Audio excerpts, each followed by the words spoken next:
신명기 29장이에요. 1절에 보면 호렙 언약과 모압 언약에 대해서 말씀하고 있어요. 호렙산의 다른 이름이 뭐죠? 신의 산이죠. 호렙 언약은 이 이스라엘 백성들이 출애굽한 직후에 하나님께서 신의 산에서 그 출애굽 1세대들과 세우신 언약을 호렙 언약이다. 즉 신의 산 언약이다. 똑같은 말이거든요. 반면에 이 모압 언약은 이스라엘 백성들이 40년 동안 광야 생활을 마치고 이제 가나안 땅을 눈앞에 두고 그 시점에서 광야에서 태어나고 자란 출애굽 2세대들, 그 2세대들과 맺은 언약이 바로 이 모압 언약이에요. 그 신의 산 언약을 바탕으로 이제 가나안 땅에 들어갈 이 새로운 세대들에게 언약을 갱신하고 재확인시켜주는 거예요. 이게 모압 언약이에요. 2절에 보면 이제 모세는 그 언약 갱신에 앞서서 하나님께서 애굽 땅에서 바로와 그 온 나라에 행하신 위대한 그 구원의 역사를 지금 상기시키고 있어요. 애굽에서 하나님이 어떤 일을 하셨죠? 가장 먼저 10가지 재앙을 내리셨죠. 피개, 이파, 악독, 우매, 흑장. 마지막 10번째 재앙이 뭐예요? 장자의 죽음이죠. 이 장자의 죽음을 통해서 이스라엘을 애굽에서 완전히 해방시키셨죠. 무슨 사건이에요? 유월절 사건이죠. 예수 그리스도 보혈로 우리를 구원하신다는 것을 예표하고 있는 거죠. 그리고 나서 이제 이스라엘 백성들이 다 나왔어요. 애굽에서. 그들이 앞에 뭐가 가로막고 있어요? 홍해가 가로막고 있었죠. 그런데 하나님이 그 홍해를 가르치는 기적을 통해서 이스라엘 백성들이 홍해를 다 건너요. 나중에 애굽의 군대가 쫓아왔는데 어떻게 했어요? 그 홍해 바다에 다 수장시켰죠. 이 이스라엘 백성들은 홍해 바다를 마른 땅같이 건넜죠. 이것은 뭐를 예표하냐면 믿는 자가 이제 하나님을 믿었으면 세상에서 건졌죠. 애굽에서 건졌죠. 애굽은 세상을 뜻하잖아요. 그죠? 세상에서 건진 자들이 이제 세례를 받는 것을 뜻하는 거예요. 홍해 바다 사건은. 그래서 어디로 가요? 40년 동안 광야 길을 방황해요. 왜 그래요? 하나님의 말씀이 불순종하기 때문에 훈련의 장소라는 거예요. 광야는. 그런데 마실 물이 없어서 어떻게 해요? 반석에서 물을 내시죠. 그리고 날마다 하늘에서 뭐를 내리세요? 만나를 내리셔서 먹이셨어요. 그리고 구름 기둥과 불 기둥으로 지키시고 보호하시고 인도하셨단 말이에요. 그래서 5절의 말씀 보면 주께서 40년 동안 너희를 광야에서 인도하셨거니와 너희 몸이 옷이 낡아지지 아니하였고 너희 발의 신이 헤어지지 아니하였다. 그렇게 말하고 있어요. 모세가 이 언약을 갱신하기 전에 하나님께서 그 애굽에서 이스라엘 백성들이 행하신 일을 먼저 상기시킨 이유가 뭘까요? 우리가 믿는 하나님이 어떤 하나님이라는 것을 그들로 깨닫게 해주는 거예요.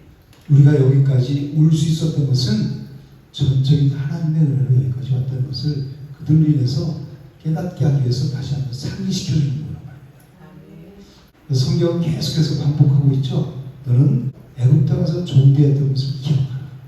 우리가 세상 가운데서 어둠 속에서 방황하던 삶을 죄악 가운데 방황하다가 영원히 멸망 가운데 빠질 수밖에 없는 우리 본질상 진노의 자리에 있다는 것을 항상 기억하라는 거예요.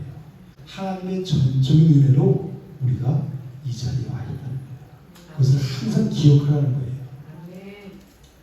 이 하나님께 대한 이 순종은 그 하나님이 나에게 베풀어 주신 은혜를 기억하는 데에서 나와요. 하나님이 우리에게 베푸신 은혜를 생각하면 감사뿐 나올 거예요. 우리 고백할 게 없죠. 그래서 모세는 먼저 이것을 기억하라고 합니다. 언약을 갱신하기 전에. 4절 말씀 한번 볼게요. 그러나 깨닫는 마음과 보는 눈과 듣는 귀는 오늘까지 여호와께서 너에게 주지 아니하셨느니라. 이스라엘 백성들은 하나님께서 어떤 기사와 표적을 통해서 자기들을 여기까지 인도하셨는지를 그들의 눈으로 똑똑히 봤죠. 다 목도했잖아요. 그죠? 이 이스라엘 백성들은 이 수많은 기적을 경험하고 살아가면서도 그들은 변화되지 않았죠.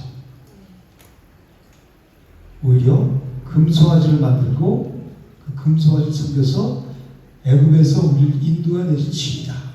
그리고 매 순간 원망하고 불평하면서 불신앙의 모습을 보였어요. 왜 이스라엘 백성들은 매 순간 원망하고 불평하며 그렇게 살았을까요? 오늘 여기 4절 말씀에 하나님께서 그들에게 깨닫는 마음과 보는 눈과 듣는 귀를 주지 않으셨기 때문에 그렇다고 말씀하세요. 그렇다면 이 이스라엘 백성들이 불신앙이 하나님 탓인 거예요? 그 말이 아니죠. 근데 우리 인간은 아무리 많은 기적을 경험한다고 해도 하나님께서 깨닫는 마음과 보는 눈과 듣는 귀를 열어주지 않으면 우리는 결코 하나님을 알 수 없어요. 영적인 맹인이고 전적으로 무능한 존재라는 것을 말씀하고 있는 거예요. 지금 4절 말씀. 눈은 있으나 하나님의 뜻을 볼 수 없는 영적 맹인이었고 귀는 있으나 하나님의 생명의 말씀을 들을 수가 없어요. 그리고 하나님을 신뢰하는 마음이 없어요. 영적인 감각이 완전히 죽어 있다는 거예요. 수많은 기적을 경험한다고 해도 여전히 영적인 소경으로 더듬거리면서 방황하면서 허덕이는 삶을 살게 돼요. 우리는 말씀이신 하나님, 진리이신 예수 그리스도를 따라 살아가는 자들이에요. 이 말씀을 이루기 위해서 은사를 하나님이 주시는 거거든요. 사람들은 이 은사를 통해서 그쪽에만 초점을 둬요. 네, 우리 질성이 있기 때문에 희한한 걸 보면 기사와 표적을 경험하면 계속 그쪽을 쫓게 돼 있거든요. 이 진리를 안 쫓아요. 그거 다 안다고 생각해요. 왜 이 사람들이 영혼이 피폐해지고 허덕이면서 방황하는 삶을 살까요? 그 속에 진리가 없기 때문에 그래요. 하나님의 말씀이 없기 때문에 그래요. 헛되고 헛된 이 땅의 그 육신적인 것을 쫓겨 살기 때문에 그래요. 그리스도인들은 이 땅을 위해 존재하는 자들이 아니라 하나님 나라를 위해 살아가는 자들이에요. 하늘 시민권을 가지고 살아가잖아요. 빌립보서 3장 20절에. 우리는 하늘 시민이에요. 우리는 하나님 나라를 위해서 살아가는 존재란 말이에요.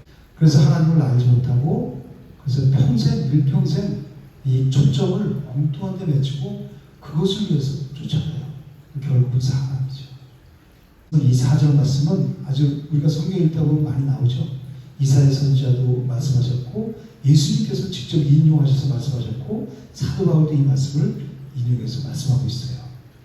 그래서 마태복음 13장 13절에 보면 그들이 보아도 보지 못하며 들어도 듣지 못하며 깨닫지 못하느니라. 영적 맹인이고 귀가 먹었고 마음은 있지만 하나님 말씀을 깨닫지 못해요. 하나님을 믿지 못해요. 그 마음이. 이 사람들의 마음이 완악하다는 거예요. 완악하기 때문에 깨닫지 못한다는 거예요. 기사와 표적은 사람을 변화시키지 못해요. 어떤 사람은 그렇게 말해요. 목사가 은사가 있어야 교회가 부흥해. 저 부흥하는 교회들 봐. 수많은 사람들이 몰려가잖아. 은사가 있어요. 은사달라고 기도해. 그런 사람들이 있어요. 하나님은 이 교회가 이 숫자로 부흥하는 것을 원하시는 것보다 이 어둠 가운데 방황하는 영혼들이 그 십자가의 은혜를 깨닫기 원하세요. 그리고 그 사랑 안에, 그 생명 안에, 그리스도 안에 거하기를 원하세요. 그게 예수님, 하나님이 예수님 땅에 보내신 목적이잖아요. 근데 그 가장 중요한 거기에서 마음을 안 두고 그냥 내가 이 땅에서 문제 해결을 얻을 것을 위해 쫓아간다면 거기는 생명이 아니라 사망이란 말이에요. 그럴듯하지만 달콤한 것 같지만 뭐 하나 잡을 것 같지만 해결될 것 같지만 사망의 길이란 말이에요. 우리 인간은 기적을 본다고 해서 믿음이 생기고 그리고 변화되는 존재가 아니에요. 예수님 시대 보세요. 예수님을 따를 때는 수많은 무리들이 직접 그걸 목도했잖아요. 그죠? 오병이의 기적도 목도하고 별 기적을 다 목도했지만 다 떠나갔잖아요. 그죠? 그 기적이, 기사와 표적이 우리 인간의 마음을 변화시키는 게 아니란 말이에요. 이스라엘 백성들은 어땠어요? 매일 아침마다 하늘에서 떨어진 만나를 먹고 살았죠. 하나님의 전적인 은혜 가운데 살아가면서도 그들은 변화되지 않았어요. 하나님은 믿음이 없었단 말이에요. 그러니까 기사와 표적이 우리에게 믿음을 갖다 주고 우리 삶을 변화시키는 게 아니란 말이에요. 하나님께서 영적인 눈과 귀를 열어주셔야 돼요. 사도 바울은 이것을 고린도전서 2장에서 오직 성령의 역사로만 가능하다고 말씀하고 있어요. 그래서 고린도전서 2장 14절에는 육에 속한 사람은 하나님의 성령의 인도를 받지 아니하니 이런 것들이 그에게는 어리석게 보이며 또 그는 그것들을 알 수도 없느니 그런 일은 영적으로 분별되기 때문이라. 이 말씀을 의사들이 정말 잘 사용해요. 그죠? 육에 속한 사람은 하나님의 성령의 인도를 받지 않는다는 거예요. 기도해서 갖고 문제 해결하고 이거를 안 받아들인다는 거예요. 사도 바울이 말하는 이 성령의 인도이 뭘까요? 이 기도했더니 이게 나타나고 막 성령의 능력이 나타나는 것을 말할까요? 그런 눈에 보이는 기사와 표적을 말씀하시는 게 아니에요. 신비한 은사를 말하는 게 아니란 말이에요. 뭐를 말할까요? 성령 하나님께서 우리 안에 오시죠? 내가 가면 보혜사 성령을 너에게 보내준다고 예수님 말씀하셨잖아요. 그죠? 그 성령께서 우리 가운데 오시면 뭐를 하세요?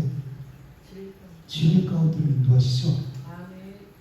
성령께서 하시는 사역의 가장 본질적인 것은 우리를 진리로 예수 그리스도께로 생명으로 인도하는 역할을 하는 거예요. 그래서 요한복음 16장 13절에는 그러나 진리의 성령이 오시면 그가 너희를 모든 진리 가운데로 인도하시니 이렇게 말씀하시죠. 진리 성령이 오시면 성령의 능력이 나타나서 병 고쳐 은사 그게 아니잖아요. 그죠? 누구에게로? 예수 그리스도께로 인도하신다고 그러잖아요. 성령께서. 이게 가장 중요한 일이에요. 그리고 요한복음 15장 26절에는 내가 아버지께로부터 너에게 보낼 보혜사 곧 아버지께로부터 나오시는 진리의 성령이 오실 때에 그가 너를 증거하시는 것이죠. 진리의 성령이 오면 어떻게 한다고 그래요? 예수님을 증거한다고 그러잖아요. 성령께서 하시는 가장 중요한 사역이 바로 우리를 진리 가운데로 생명으로 인도하시는 거예요. 진리 대신 예수 그리스도만이 우리에게 생명을 주시잖아요. 그죠? 그래서 요한복음 14장 6절에 뭐라고 말씀하세요? 내가 곧 길이요 진리요 생명이니 나를 말미암지 않고는 아버지께로 올 자가 없다. 우리 말씀을 암송하면서도 예수님이 생명이라는 것을 우리 신앙생활에 가장 중요한 것이 이거잖아요. 그죠? 길이요 진리요 생명 대신 예수 그리스도를 따라 사는 것, 예수 그리스도를 알아가는 것, 이것이 우리의 신앙생활의 목적이잖아요. 그죠? 영생은 곧 뭐예요? 유일하신 참 하나님과 그가 보내신 자 예수 그리스도를 아는 것이잖아요. 그죠? 예수님이 생명이기 때문에 우리가 영생을 얻는 것은 예수 그리스도를 알아가는 거예요. 하나님과 예수 그리스도를 아는 것. 뭘로 알아요? 성경을 통해서. 성경이 곧 하나님, 요한복음 1장 1절에 이 말씀은 곧 하나님이시라 그러죠. 예수님이라고 말씀하시잖아요. 이 기사와 표적을 바라보고 이 은사자들을 쫓는 사람들은 이 성령께서 하시는 가장 중요한 사역, 즉 예수 그리스도를 깊이 알아가는 일에는 전혀 관심이 없어요. 예수님이 내가 다 안다고 생각해요. 오히려 그것을 미련하고 어리석게 생각한대요. 사실은 이 사람들은 착각하고 있는 거죠. 전혀 하나님을 예수 그리스도를 알지 못해요. 관심도 없어요. 여기는 오직 내 이 땅의 것 문제 해결에는 관심이 있는 거예요. 어둠의 영에 미혹되는 거예요. 우리가 세상에서 아무리 많은 세상 지식을 쌓고 또 내가 대단한 영적 체험을 하고 엄청난 은사를 내가 가지고 있다고 해요. 그래도 그것이 하나님의 은혜를 깨닫게 할 수 없어요. 성령은 기적을 일으키는 능력의 영이기 이전에 우리를 예수 그리스도는 진리로 인도하는 진리의 영이세요. 진리의 영이고 하나님의 영이신 성령께서 우리 마음에 찾아오셔서 우리의 어두워진 영적인 눈을 밝혀주시고 조명해 주시고, 성령의 조명이 있어야 우리를 깨닫잖아요. 그죠? 그리고 우리 닫힌 길을 열어주셔야 비로소 십자가의 사랑과 그 은혜가 뭔지를 깨닫게 되고 믿어지게 되고, 그리고 하나님의 말씀이 정말 생명입니다. 정말 꿀과 소리꿀보다 더 다른 하나님의 말씀인데 이것을 깨닫게 돼요. 매일매일 성경을 통해서 말씀 속에 깊이 잠기게 되는 거예요. 이게 하나님과 친밀한 교제를 하는 거잖아요. 그죠? 이게 생명의 교제잖아요. 이 깨닫는 마음과 보는 것, 듣는 귀는 오늘 너에게 주지 아니하였느니라. 이 말씀은 우리에게 절망을 주는 말씀이 아니에요. 우리 인간에게 하나님께서 성령을 보내주신다고 했죠. 그래서 새 마음을 부어주겠다. 그리고 딱딱하게 굳은 마음을 부드러운 마음으로 바꿔주겠다. 그래서 너희로 하여금 내 율례와 규례를 지켜 행하게 하겠다. 이렇게 말씀하시잖아요. 그죠? 그래서 여기 신명기 30장 6절에 보면 뭐라고 말씀하세요? 내 하나님 여호와께서 내 마음과 내 자손의 마음에 할례를 베푸사. 누가 할례를 베풀어요?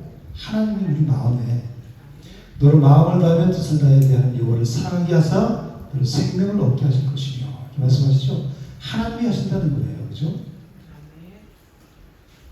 그리고 우리가 많이 예를 들었던 예레미야 31장 33절 그리고 에스겔서 36장 26절 우리 많이 그 말씀을 했죠. 새 마음을 주고 새 영을 주겠다. 그래서 우리 예수 그리스도를 영접한 자에게 성령이 임하잖아요. 그죠?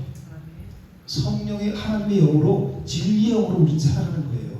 내가 순종하는 것이 아니라 내 안에 계신 진리의 영, 성령께서 행할 수 있게 하는 거란 말이에요. 그러니까 신앙생활은 우리가 하는 게 아니라 내 안에 계신 하나님이 나를 이끌어 가시는 거란 말이에요. 그래서 이끄시는 대로 순종하며 살리니 내가 순종하는 거예요. 내 의지로 내 안에 계신 하나님이. 그래서 성령으로 충만하라는 거예요. 그래야 하나님의 인도하심을 따라갈 수 있다는 거예요. 내 육신은 자꾸 반대로 가려고 해요. 그래서 우리가 말씀과 기도로 세상과 구별된 삶을 살지 않으면 여기에서 떠나면 우리는 자꾸 육이 더 커져서 육신의 생각대로 내 마음대로 내 계획대로 하려고 해요. 그럼 하나님의 계획, 하나님의 뜻은 나와 상관이 없는 거죠. 그러면 잘 되는 것 같아도 결국 사망이 언젠가 무너져요. 바벨탑이 쌓았잖아요. 그죠? 하늘에 닿게 하자. 하나님 어떻게 하셨어요? 다 무너뜨리고 계셨죠. 그러니까 이 성경을 보면서 우리는 그런 걸 깨달아요. 내 마음의 바벨탑을 무너뜨리는 거예요. 말씀을 통해서, 기도를 통해서 철저히 무너지고 부서지고 깨어져야 비로소 내 안에 하나님의 영이, 진리 영이 나를 생명으로 인도하시는 거예요. 그 인도하심에 순종하며 가는 것은 그럴 때 우리는 기쁘고 즐겁고 주와 같이 길 가는 것 즐거우니라 이게 되는 거예요. 고백이 내가 없어져요. 자기를 부인하고 자기 십자가를 따르라고 말씀하시잖아요.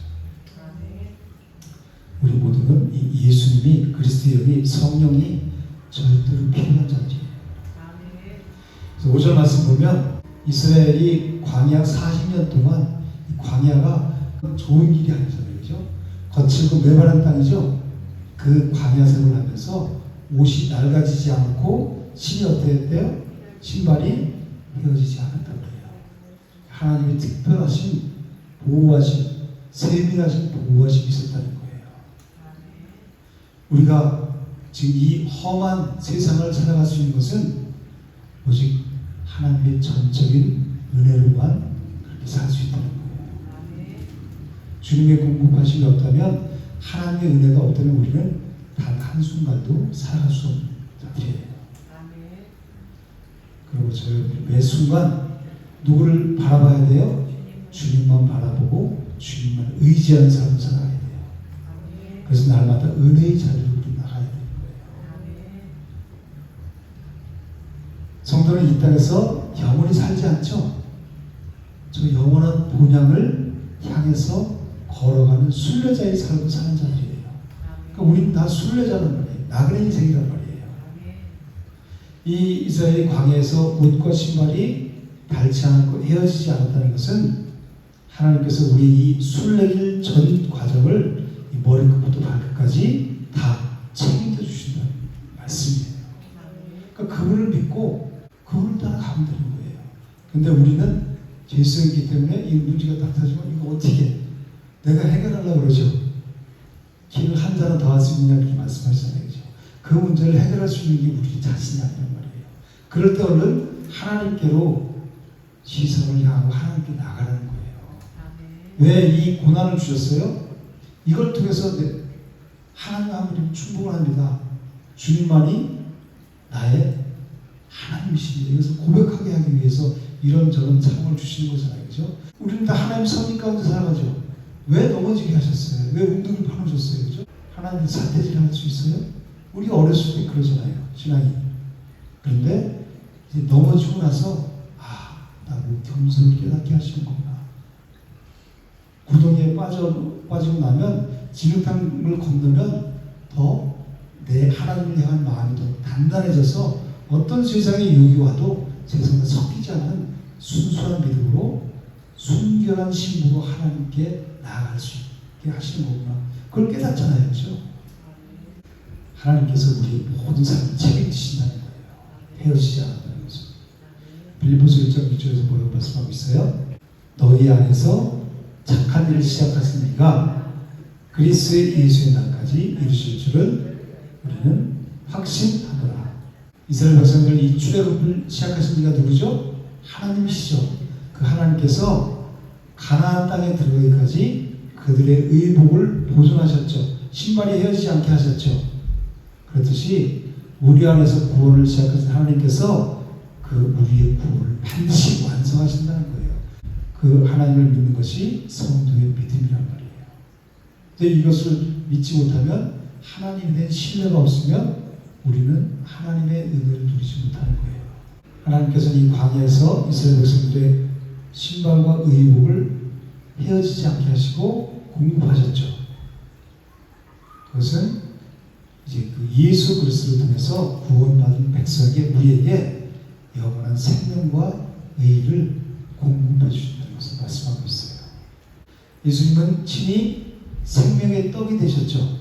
요한복음 6장 보면 나는 하늘에서 내려오는 떡이다. 넌 생명의 떡이다. 이렇게 말씀하시죠. 그래서 먹으라고 말씀하시잖아요. 내 살과 피를 먹지 않고는 너희 속에 생명이 없느니라 말씀하시죠. 죄로 헐벗은 우리에게 결코 낡아지지 않는 그리스도의 옷을 입혀주셨어요. 그래서 갈라디아서 3장 27절에는 누구든지 그리스도와 합함에 의하여 세례를 받은 자는 그리스도로 옷 입었느니라 이렇게 말씀하고 있어요. 이 광야에서 의복이 낡아지지 않았다는 것은 하나님께서 택하신 백성을 끝까지 지키시고 보호하시고 인도하신다는 그 말씀이에요. 6절 말씀 보면 하나님께서 광야 40년 동안 이스라엘 백성들에게 떡을 먹지 못하게 하셨죠. 그리고 포도주나 독주를 마시지 못하게 하셨어요. 왜 그러셨을까요? 이것은 그들이 익숙하게 의지하던 세상적인 것들, 세상에서 공급받는 것들, 즉 인간적인 수단을 다 내려놓고 오직 하나님만 의지하도록 하기 위해서예요. 이스라엘 매일 아침마다 하늘에서 내린 만나를 공급받았죠. 그들이 광야를 지나서 지금 이 가나안 땅이 바라보이는 여기까지 올 수 있었던 것은 그들의 능력이 아니죠. 누구의 능력이에요? 하나님의 능력이죠. 우리가 여기까지 올 수 있었던 것은 내 힘과 능력이 아니라 하나님의 능력이란 말이에요. 전적인 하나님의 능력과 하나님의 보호하심과 하나님의 지키심, 돌보심 때문에 우리가 여기까지 왔다는 거예요.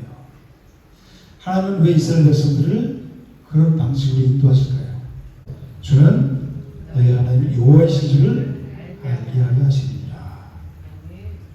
하나님은 단순히 그 이스라엘 백성들의 배를 불리기 위해서 기적을 베풀어 주신 것이 아니죠.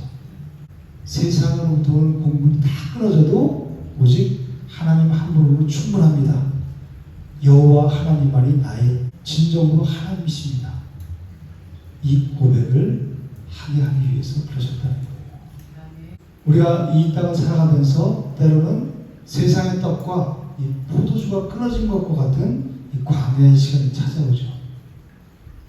그럴 때 우리는 당황하잖아요. 이걸 어떻게 믿음을 살아내야 할 것인가? 아니면 믿음이 없으면 하나님 나한테 왜 이런 시련을 주세요? 믿음 어렸을 때 그러잖아요. 사랑하신 자를 근심히 징계하신다고 그러죠. 사랑하시기 때문에 그걸 통해서 깨닫고 돌이키라고 하나님이 주신 사인이잖아요. 내 계획대로 되지 않고 내 뜻대로 되지 않고 내가 의지하는 것들이 다 무너지고 내 자식도 내가 바라고 의지하는 그 돈도 그 재물도 다 무너질 때가 있죠. 내 힘으로 더 이상 어떻게 할 수 없는 순간들이 우리가 살다 보면 많이 겪게 돼요. 그때 하나님은 우리를 버리신 걸까요? 버리신 게 아니라 우리의 힘을 빼기 위한 거예요. 내 힘을 내려놓고 오직 주님만 바라보기 위해서 십자가의 은혜만 바라보게 하기 위해서 그런 시간을 우리에게 허락하시는 거예요. 그러면 마침내 우리는 여호와는 나의 하나님이십니다. 나의 구원자십니다. 주님 한 분만으로 난 충분합니다. 이 고백이 나올 때까지 하나님이 그런 연단을 주신다는 거예요. 하나님이 하나님의 자녀를 굶겨주려고 그렇게 하시는 게 아니란 말이에요. 사랑하시기 때문에 그러는 거예요. 세상적인 때를 빼고 다 벗기고 온전히 어린아이들이 밖에서 놀다가 지저분해서 씻기잖아요. 그죠? 새 옷을 갈아입히죠. 세상에서 있던 우리를 세상의 때를 벗기시는 과정이에요. 어린아이는 막 물 안 씻긴다고 그러죠? 우리하고 똑같은 거예요. 이거 주세요. 난 더러운데 더 뛰고 싶어요. 더 놀고 싶어요. 그러잖아요. 그죠? 그리고 새 옷으로 그리스도의 옷으로 갈아입어야 돼요. 그래야 하나님 나라의 백성이 되는 거예요. 이 광야는 부족함의 장소가 아니라 하나님이 누군지를 가장 깊이 배울 수 있는 장소예요. 즉 광야는 그래서 은혜의 학교란 말이에요. 하나님의 은혜를 깊이 깨달을 수 있는, 깊이 배울 수 있는 은혜의 학교가 광야란 말이에요. 우리 이 광야와 같은 세상을 지금 살아가고 있는 거예요. 그리고 이제 7절, 8절 말씀에 보면 이 이스라엘은 요단 동편의 강력한 대적이었던 헤스본 왕 시온과 바산 왕 옥을 물리쳤어요. 난공불락 같은 이 거인들을 무너뜨린 것은 이스라엘의 힘이 아니었죠. 그들의 능력이 아니었죠. 하나님의 능력이었잖아요. 그죠? 그 땅은 그래서 르벤과 갓지파 그리고 므낫세 반지파에게 주었어요. 이들이 달라고 그랬잖아요. 그죠? 우리는 저 땅으로 가나안 땅을 안 건너가서 주니까 이 땅의 평지가 너무 넓으니까 이거 우리 줘라. 그래서 싸워서 차지해서 그 땅을 줬잖아요. 그죠? 하나님은 말로만 약속하시는 분이 아니라 그 역사 속에서 실제로 그 약속을, 그 언약을 성취해 나가시는 신실하신 하나님이라는 거예요. 그래서 그 아낙자스과 같은 장대한 그들을 이기게 하시고 전쟁에서 이기게 하시고 그 땅을 주셨다는 거예요. 그래서 모세가 9절에서 뭐라고 그래요? 그런즉 그러죠? 그런 하나님이야. 그 신실한 하나님이야. 그런즉 너희는 이 언약의 말씀을 지켜 행하라. 이렇게 명령하고 있어요. 하나님께서 그들 애굽에서 먼저 구원하셨죠. 너희가 이렇게 내 말을 잘 들면 언약의 말씀을 지켜 행하면 내가 그렇게 해주겠다 하는 그게 아니죠. 먼저 구원하셨잖아요. 그죠? 이 순서가 정말 중요한 거예요. 먼저 은혜를 받았잖아요. 그죠? 로마서 5장 8절처럼 죄인이었을 때 우리를 위해서 십자가에서 죽으셨잖아요. 그죠? 먼저 은혜를 받았단 말이에요. 그리고 광야에서 돌보셨죠. 그리고 이 강력한 대적들을 상대로 승리하게 하셨단 말이에요. 그러므로 순종하라는 거예요. 그들은 광야에서 스스로 그 의식주를 해결할 수 없었죠. 그리고 이 거대한 아모리 족속과의 전쟁에서 그들은 결코 이길 수 없었어요. 전적인 하나님의 은혜로 살았다는 거예요. 모든 것이 다 하나님의 은혜라는 거예요. 그러므로 그 은혜에 합당한 삶을 살아라 이렇게 말씀하고 있는 거예요. 9절 말씀. 말씀을 지켜야 하면 어떻게 된다고 그래요? 너희가 하는 모든 일이 형통하리라. 두 손 들고 아멘 해야 되잖아요. 그죠? 너희가 하는 모든 일이 형통한다면 내가 이 일을 하든 저를 하든 동서남북 어디로 가서 무슨 일을 하든 하나님 형통하게 해주신데, 그러니까 돈 잘 벌고 잘 나가게 해주셔서 이 땅에서 잘 먹고 잘 살게 이렇게 생각하죠. 이게 우리 죄성이 있기 때문에 우리는 하나님의 말씀을 봐도 내 생각대로 말씀을 해석해요. 그 성경은 윤리와 도덕으로 풀면 하나님의 뜻을 전혀 알 수가 없어요. 요셉이 감옥에서도 왜 형통했다고 그래요? 하나님이 함께 하셨기 때문에. 우리가 봤을 때 감옥인데 뭘 형통해요? 그것도 억울한 누명을 쓰고 감옥에 갔는데, 성경에서 형통은 세상적인 잘 되는 것이 아니라 하나님의 말씀을 내가 끝까지 지키고 정말 힘쓰고 해서 지키면 모든 일이 형통하게 해주신대. 열심히 한번 해보자. 신앙생활 그렇게 된단 말이에요. 내가 하나님의 언약의 말씀을 지킬 수 있는 존재예요, 우리가? 아니죠. 아까 예레미야 31장 33절, 여기 신명기 30장 6절, 그리고 에스겔서 36장 26절 뭐라고 그래요? 하나님이 새 영을 주고 새 마음을 줘서 율례의 길을 행하게 하시겠다고 그러죠. 신앙생활은 우리가 하는 게 아니라 그랬잖아요. 빌립보서 1장 6절에 구원을 시작하신 이가 끝까지 이루신다고 그러셨죠. 그죠? 우리가 하는 게 아니란 말이에요. 여기서 형통은 그런 형통이 아니란 말이에요.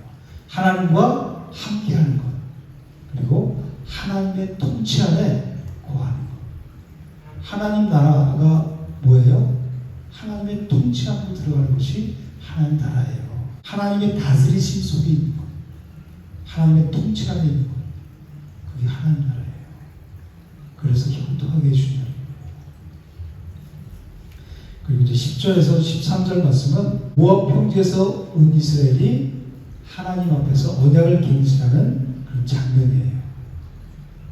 그런데 여기 보면 하나님의 언약 앞에는 결코 차별이 없어요. 보면은 수령과 장로들과 그리고 11절에 유아들과 아내와 객과 나무를 패는 자와 물 깃는 자까지 다 어디에 서 있대요? 너희 하나님 여호와 앞에 서 있다는 거죠.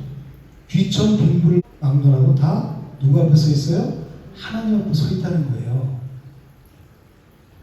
이것은 혈통이나 신분 그리고 우리 인간의 공도나 자격에 상관없이 누구에게나 값없이 주어지는 십자가의 복음을 말씀하고 있어요.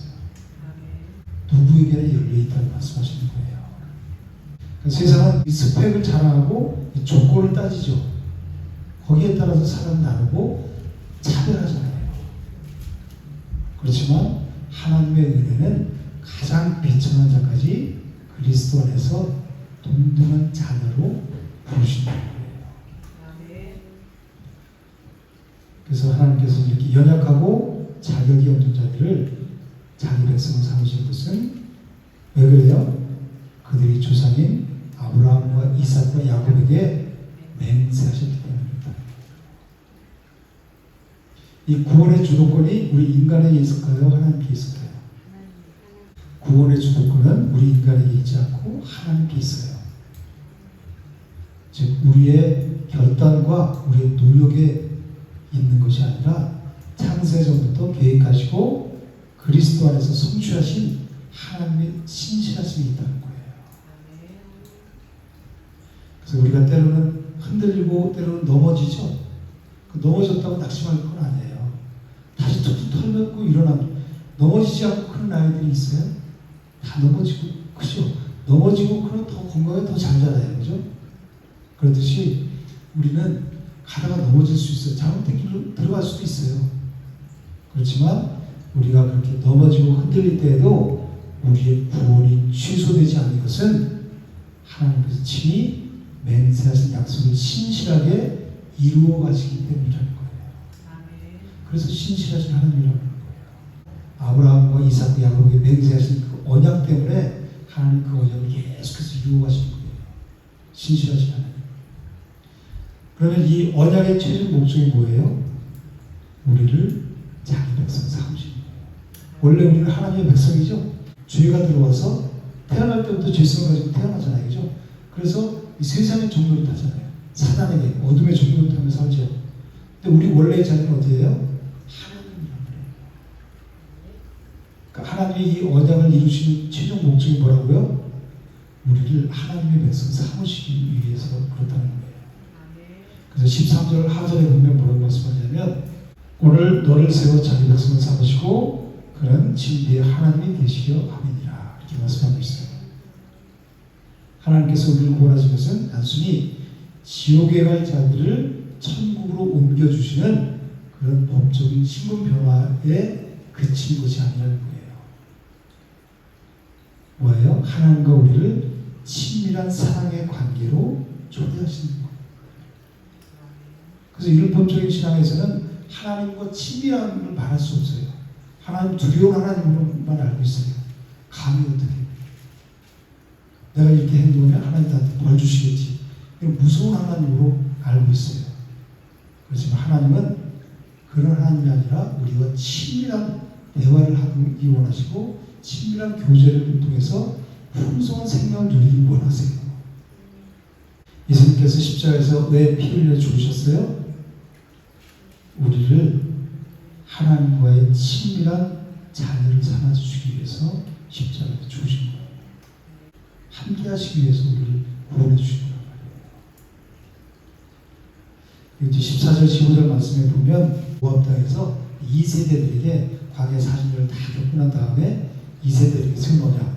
이 모압 언약은 이곳에 서 있는 이 2세대들만 위한 것이 아니라 아직 태어나지 않은 미래의 후손들, 즉 시공간을 넘어서 오늘날 그리스도 안에서 믿음의 자손이 된 우리에게까지 주어지는 영원한 언약이라는 거예요. 18절 19절에서 보면 성경이 말하는 가장 무서운 죄가 뭐예요? 마음의 완악함이에요. 즉 독초와 쑥의 뿌리를 품고서도 내 마음대로 완악하게 살아도 평안할 것이다 이렇게 하면서 스스로 속이는 거짓된 확신을 말하고 있어요.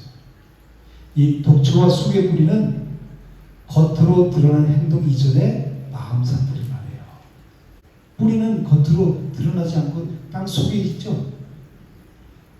즉 우리 겉으로 행동, 말하고 행동하는 건 다 보게 되잖아요. 그죠? 우리 그 마음의 상태는 볼 수 없죠. 그것을 독초와 쑥의 뿌리라고 해요. 겉으로 드러난 행동 이전에 마음 상태. 즉 하나님을 떠나려는 마음과 그리고 은밀하게 우리 마음속에 불신한 일이 다 있어요. 죄성에서 나와요. 그리고 이 우상숭배의 씨앗이자 이 공동체를 오염시키는 죄의 근원을 말하는 거예요. 하나님보다 다른 것을 더 사랑하는 모든 것을 말하는 거예요. 죄의 뿌리. 그 조회를 다 있잖아요. 그죠? 하나님보다 돈을 더 사랑하고 하나님보다 자신이 인정받기 원해요. 우리는 내가 인정받으려고 어떤 것을 주장하고 사랑하는 것이 아니라 하나님을 하나님 되게 하기 위해서 사랑하는 자들이 그리스도인이에요. 성도고. 그리고 하나님보다 권력을 더 사랑하는 현대 우상들. 그것이 독초의 뿌리가 되어서 우리에게 파멸을 가지고 오게 한다는 거예요. 멸망에 이르게 한다는 거예요. 그래서 이 히브리서 기자는 독초와 쑥의 뿌리를 이 공동체 안에서 살아가는 배교와 은혜를 거부하는 마음으로 정의하고 있어요. 그래서 히브리서 12장 15절에는 너희는 하나님의 은혜에 이르지 못하는 자가 없도록 하고 또 쓴뿌리가 나서 괴롭게 하여 많은 사람이 이로 말미암아 더럽게 되지 않게 하며 이렇게 말씀하고 있어요. 이 한 사람의 숨겨진 죄와 불신앙이 이 개인에게만 머물지 않는다는 거예요.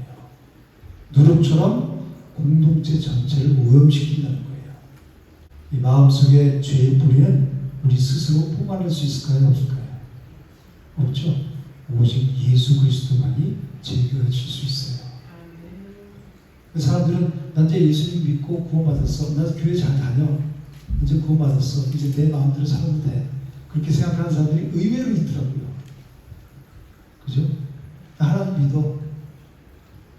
그것은 하나님의 은혜를 모독하는 행위예요. 그리고 복음을 값싼 은혜로 전락시키는 행위예요. 이 복음을 깨달은 자들은 하나님의 은혜를 죄의 기회로 삼지 않죠. 복음은 이 죄를 미워하게 돼 있어요. 하나님의 은혜를 깨닫게 되면 깨달은 자들은 성령께서 우리 안에 오면 죄를 미워하게 돼 있어요. 그리고 하나님이 기뻐하시는 것을 하게 돼 있어요. 왜요? 내 안에 하나님이 계시니까. 내 안에 하나님이 충만하게 있으면 죄를 미워하게 돼 있어요. 그리고 하나님께로 돌이키게 만드는 강력한 생명의 능력이 우리 안에 있게 돼요. 그리고 복음 안에 머물게 되면, 생명 안에 있게 되면 죄를 밀어낸단 말이에요. 그래서 20절, 21절에 보면 하나님의 언약을 배반한 자에게 임할 율법의 무시무시한 이 저주와 심판이 선포되고 있어요. 하나님은 이체에 이룰 모든 저주를 그에게 더하신대요. 독초와 숲의 뿌리를 가지고 있어도 나는 이제 평안할 거야. 그렇게 사는 자리예요. 그리고 그의 이름을 어떻게 한다고요? 천하에서 지워버리신대요. 그리고 그에게 화를 내시고 말씀하세요. 우리 인간은 스스로 힘으로 이 율법의 엄한 저주에서 벗어날 수가 없어요. 왜? 우리는 이 율법을 지킬 수 있는 존재가 아니기 때문에요. 이 저주를 우리가 다 받아야 된단 말이에요. 로마 3장 10절에 뭐라고 말씀하고 있어요? 의인은 없나니 하나도 없으며 어떻게 말씀하죠? 그러니까 우리 모두 다 이 영원한 형벌 아래 놓인 자란 말이에요. 우리는 죄인이기 때문에 말씀은 언약을 지킬 수 있는 존재가 아니기 때문에 영원한 형벌 아래 놓인 자들이란 말이에요. 여기에 기록된 무시무시한 이 저주와 심판의 선고는 본질상 진노의 자리였던 우리가 고스란히 받아야 되는 형벌이란 말이에요. 그런데 예수 그리스도께서 십자가에 달리심으로 이 율법책에 기록된 모든 저주를 예수님께서 온몸으로 다 받아내셨어요. 그래서 갈라디아서 3장 13절에 그리스도께서 우리를 위하여 저주를 받으사 율법의 저주에서 우리를 속량하셨나니 기록된 바 나무에 달릴 자마다 저주어린 자라 했습니다. 이렇게 말씀하죠. 우리 이름이 생명책에서 영원히 지워져야 마땅했지만 예수님께서 십자가에서 대신 버림받으심으로 우리는 영원한 생명책에 기록되는 기적과 같은 은혜를 얻게 되었다고 말씀하시는 거예요. 이 저주의 부분을 통해서 우리는 엄청난 그 율법의 저주에서 우리를 건지신 예수 그리스도의 십자가의 사랑이 얼마나 크고 놀라운 은혜인지를 깊이 깨달을 수 있어요. 그러니까 우리는 율법을 통해서 예수님의 그 십자가의 은혜를 깨닫는 거예요. 이대로 우리가 살려는 얘기가 아니라 율법을 십자가에서 완성하셨죠. 율법을 완성하시 우리가 지키지 못하면 이 저주를 우리가 다 받잖아요. 그죠? 그거를 우리가 받은 저주는 십자가에서 예수님이 다 받으셨죠. 그러니까 우리가 이 말씀을 읽으면서 율법을 읽으면서 예수 그리스도의 십자가로 우리 시선을 향해야 된다는 거예요. 그리고 이제 22절에서 29절 마지막 말씀은 이 훗날 이 땅에 임할 그 재앙을 보면서 후손들과 이방인들이 놀라서 이제 묻는다는 거예요. 뭐라고 물어요? 24절에 여호와께서 어찌하여 이 땅에 이같이 행하셨느냐? 이같이 그거 맹렬하게 놓아지면 무슨 뜻이냐? 왜 하나님께서 이렇게 놓아져서 이런 진노를 내리시냐? 다 후손들이 그리고 이방인들이 묻는다는 거예요. 그러니까 뭐라고 대답해요? 25절 26절에 가서 하나님과의 언약을 깨버리고 다른 신분을 섬겼기 때문에 이런 저주가 임한다는 거예요. 이 언약을 배반한 땅에 임할 재앙은 정말 참혹하죠. 하나님의 심판으로 유황이 되고 소금이 되어서 아무것도 심을 수 없고 풀도 나지 않는다는 거예요. 즉 소돔과 고모라의 무너짐과 같게 될 것이라고 말씀하고 있는 거예요. 이 성경에서 이 소돔과 고모라의 심판은 철저한 죽음의 심판과 저주를 상징하고 있어요. 우리의 죄악된 신령 땅도 이처럼 완전하게 황폐해서 아무런 생명도 낼 수 없는 땅이었죠.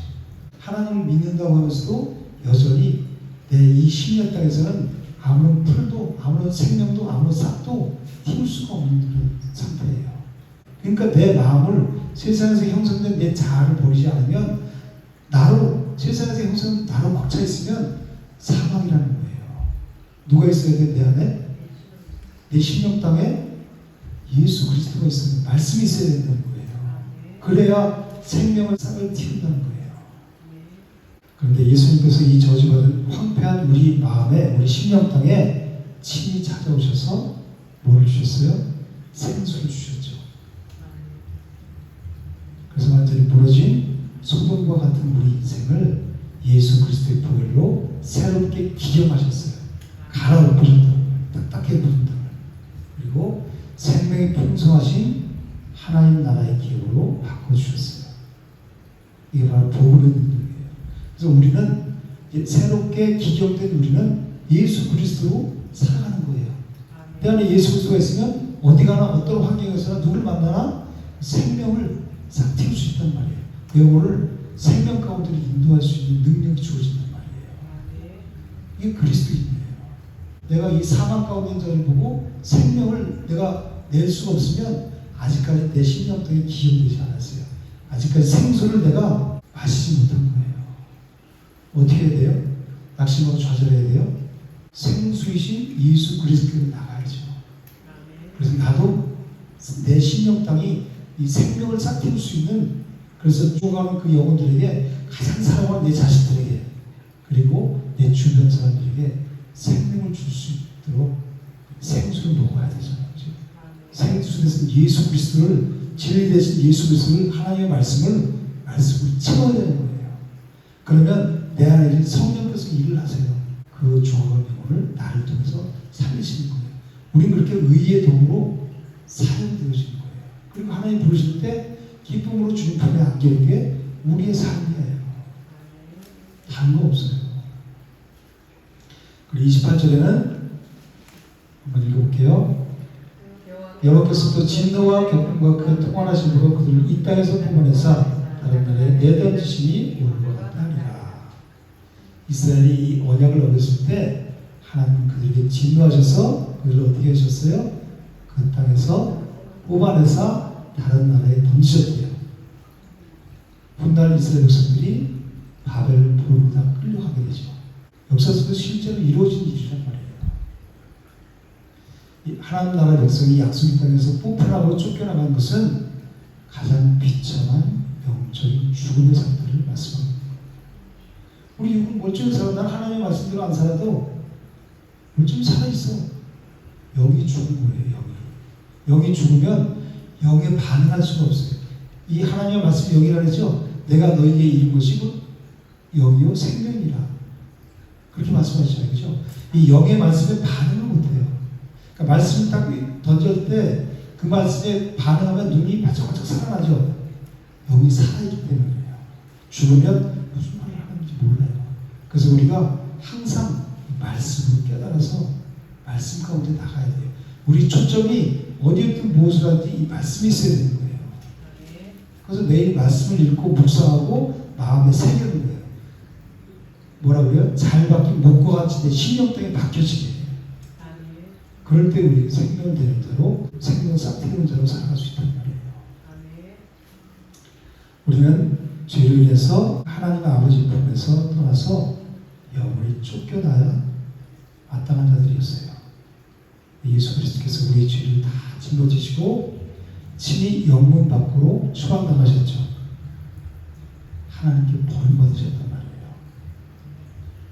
그러니까 우리는 하나님과의 교제보다는 내가 원하는 것은 더 원하죠. 하나님, 예수님 어떻게 하셨어요? 하나님과의 교제가 끊어진 게 그렇게 아파하셨어요. 그 십자가에서 뭐라고 하셨어요? 엘리 엘리 라마 사박다니, 나의 하나님 나의 하나님 어찌하여 나를 버리셨나이까. 하나님과의 교제가 끊어지고 온 세상이 다 암흑천지가 됐잖아요. 그렇죠? 하나님과의 교제가 끊어졌단 말이에요. 누구 때문에? 나 때문에, 내 죄 때문에. 예수님이 십자가에서 이렇게 절규하셨잖아요. 왜 그러셨어요? 우리 대신 버려지고 쫓겨나심으로 인해서 우리는 다시 하나님의 품으로 돌아갈 수 있게 됐다는 거예요. 생명 안으로 들어갈 수 있게 되는 거예요. 잃어버린 애들을 다시 회복하게 됐다는 거예요. 하나님과 하나로 연합되게 됐다는 거예요. 예수님이 버려짐으로 인해서 우리가 다시 하나님과 하나로 생명을 누린 자가 됐다는 거예요. 돌아온 탕자가 조건 없는 회복의 은혜를 입게 됐죠. 다시 들어서 아버지가 아무 조건 없이 맞아줬잖아요. 그죠? 우리가 그렇게 됐단 말이에요. 예수 그리스도에서. 이제 모세는 설교를 마무리하면서 뭐라고 말씀하세요? 감추어진 일은 우리 하나님 여호와께 속하였다. 그렇게 고백하죠. 이 율법의 엄한 정죄와 저주 앞에서 이스라엘은 자신들이 도덕적 한계와 절망을 느꼈을 거예요. 우리는 도저히 지킬 수가 없어요. 이미 저주 가운데 빠질 수밖에 없잖아요. 그죠?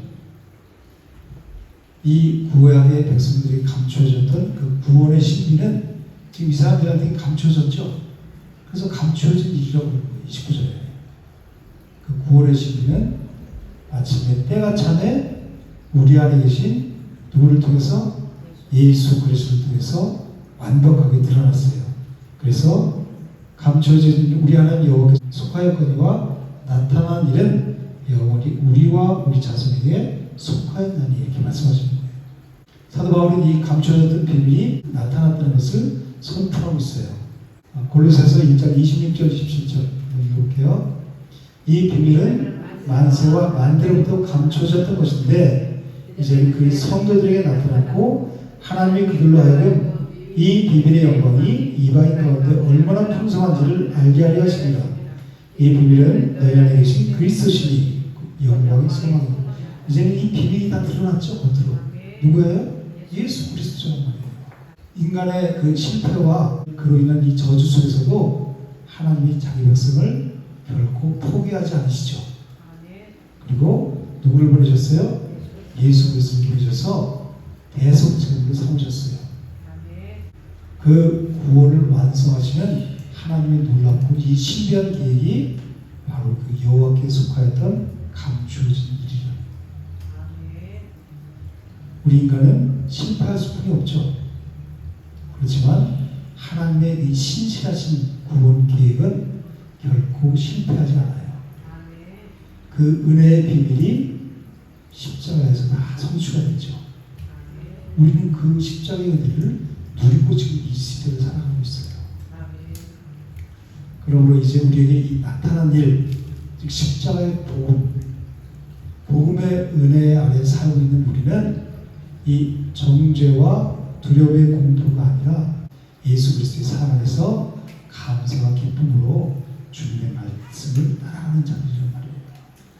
그 따라가는 것도 순종하는 것도 내가 순종하는 게 아니라 내 안에 계신 하나님이. 그래서 십자가의 은혜를 깨달은 자들은 자연스럽게 그 말씀을 따라가고 하나님의 뜻 안에 그리스도 안에서 살아간다는 거예요. 내 안에 계신 성령께서 그렇게 하게 만드신다는 거예요. 너희 안에 착한 일을 시작하십니까? 그리스도의 예수의 날까지. 그리스도의 예수의 날이 뭐예요? 주님 다시 오시는 날, 우리 구원이 완성되는 날이잖아요. 그죠? 그리스도의 예수의 날까지 이루실 줄을 우리는 확신하노라 사도 바울은 그러잖아요. 은혜를 누리려면 복음을 깨달아야 돼요. 눈이 떠야져야 돼요. 귀가 열려야 돼요. 눈과 귀가 열리는 것이 진정한 복음이에요. 우리는 영적인 눈이 떠야 돼요. 영적인 귀가 열려야 돼요. 그래야 하나님을 인정하는 사람이 살아가는 거예요. 그 자들이 하나님 나라 천국을 누릴 수 있어요. 저와 여러분들이 날마다 말씀을 통해서 진리를 깨닫고 진리의 눈을 뜨고 풍성한 하나님 나라 천국을 누리는 삶에 살아가시기를 주님 여러분 축복합니다.